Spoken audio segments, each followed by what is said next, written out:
Happy Hanukkah. I'm Aron Temkin, and I wanted to take this opportunity to speak briefly on the history of this beautiful holiday.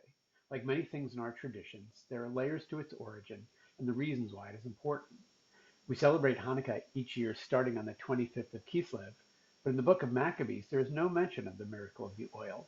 Rather, the 25th of Kislev is mentioned as the day the Maccabees celebrated Sukkot, much later than usual, but their first opportunity after returning home from war. They recognized the need to rededicate themselves to God and recognized the importance of the harvest, a key moment in the cycle of the year. 250 years later, the Jewish historian Flavius Josephus wrote his account of the holiday's origin and makes the earliest reference to a festival of lights. A century after that, during the early rabbinic period, when the Mishnah, our oral tradition, was being written down, is the first time the holiday is called Hanukkah, which means dedication, reaffirming the importance of rededicating the temple, and perhaps is in line with the fact that after the interruption of war, the Maccabees and other Jews who had fought in the war had to rededicate themselves through their observance. So how do we get to the miracle of the oil?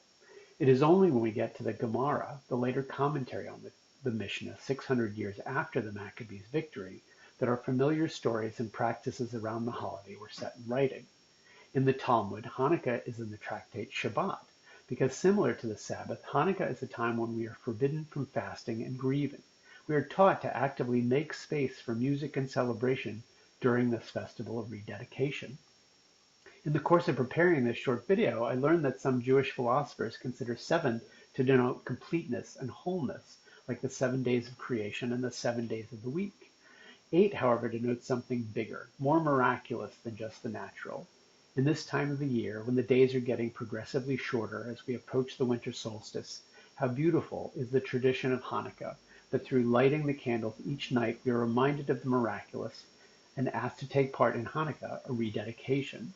And each night we collectively fill the night with more and more light and resistance to these darkest days of the year. Hanukkah Sameach.